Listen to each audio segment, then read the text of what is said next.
ಶಿವಮೊಗ್ಗ ಮಹಾನಗರ ಪಾಲಿಕೆಯ ward number 32 Tipu ನಗರ ಮತ್ತು RML ನಗರ ಇದೇ ರೀತಿ ಭಾಳಷ್ಟು ವಾರ್ಡ್ಗಳಲ್ಲಿ ರಾಜಕಾಲುವೆಯನ್ನು ಹಾದು ಹೋಗಿದೆ.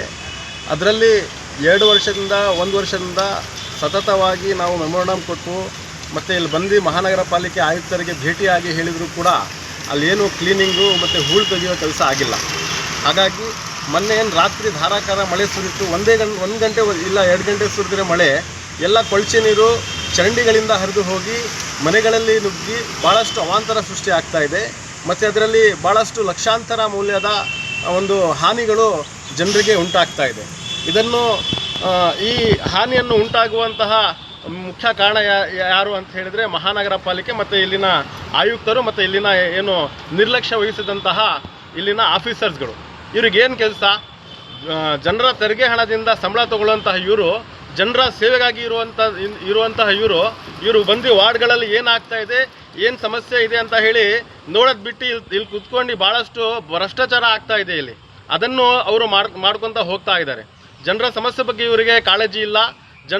ಜನರ ಏನು ಅವರು ಗೋಳಾಡ್ತಾ ಇದ್ದಾರೆ ಅದ್ರ ಬಗ್ಗೆ ಹೋಗಿ ನೋಡಲಿಕ್ಕೆ ಇವರಿಗೆ ಯೋಗ್ಯತೆ ಇಲ್ಲ.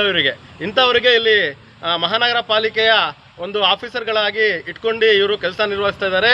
ಇಲ್ಲಿನ ಆಯುಕ್ತರು ಕೂಡ ಇಲ್ಲಿ ಆಯುಕ್ತರಾಗಿ ಆಗಲಿಕ್ಕೆ ಅನರ್ಹ ಅಂತ ಹೇಳಿ ನಾನು ಹೇಳೋಕ್ಕೆ ಇಷ್ಟಪಡ್ತೀನಿ. ಯಾಕಂತ ಹೇಳಿದರೆ ಕಳೆದ ವರ್ಷ ಮತ್ತು ಆಚೆ ವರ್ಷ ಕೂಡ ಇದೇ ರೀತಿ ಬಂದು ನಾವು ಮೆಮೊರಂಡಮ್ ಕೊಟ್ಟಾಗ ಭಾಳಷ್ಟು ಮೀಡಿಯಾಗಳು ಬಂದು ನಮಗೆ ಕವರು ಕೂಡ ಮಾಡಿದರು.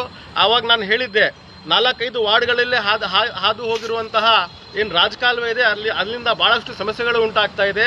ಅದಕ್ಕೆ ಒಂದು ಶಾಶ್ವತ ಪರಿಹಾರ ಮಾಡಿಕೊಡ್ಬೇಕು ತಾವು ಅಂತ ಹೇಳಿದಾಗ ಆಯಿತು ಅಂತ ಹೇಳಿ ಅವತ್ತು ಹೇಳಿದವರು. ಅದರಲ್ಲಿ ಹೂಳು ಸಹ ತೆಗೆದಿಲ್ಲ. ಈ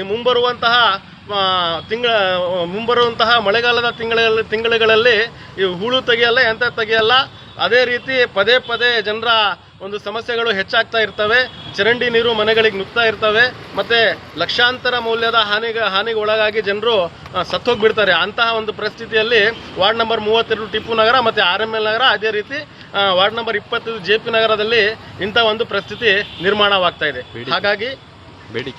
ಹಾಗಾಗಿ ತಾವುಗಳು ಈಗ ತಕ್ಷಣವೇ ಅಲ್ಲಿ ಹೋಗಿ ರಾಜಕಾಲುವೆ ಒಂದು ಹೂಳು ತೆಗೆಯುವಂಥ ಕೆಲಸ ಮತ್ತು ಏನೋ ಚರಂಡಿಗಳಿದ್ದಾವೆ ಅದಕ್ಕೆ ಕ್ಲೀನಿಂಗ್ ಮಾಡುವಂತಹ ಕೆಲಸ, ಮತ್ತು ಯಾವ್ಯಾವ ಮನೆಗೆ ನೀರು ನುಗ್ಗಿ ನಿಮ್ಮ ನಿರ್ಲಕ್ಷ್ಯದಿಂದ ಯಾವ್ಯಾವ ಮನೆಗೆ ನೀರು ನುಗ್ಗಿ ಹಾನಿಗೆ ಒಳಗಾಗಿದೆ ಅದಕ್ಕೆ ಸರ್ವೆ ಮಾಡಿ ಸೂಕ್ತ ಪರಿಹಾರ ಮಹಾನಗರ ಪಾಲಿಕೆಯಿಂದ ಕೊಡಬೇಕು ಅಂತ ಹೇಳಿ ಈ ಮೂಲಕ ನಾನು ಆಗ್ರಹಿಸುತ್ತಾ ಇವತ್ತು ನಾವು ಮಹಾನಗರ ಪಾಲಿಕೆ ಆಯುಕ್ತರಿಗೆ ಮೆಮೊರಂಡಮ್ ಕೂಡ ಕೊಡ್ತಾ ಇದ್ದೇವೆ. District general secretary bus sir ನಾಮದ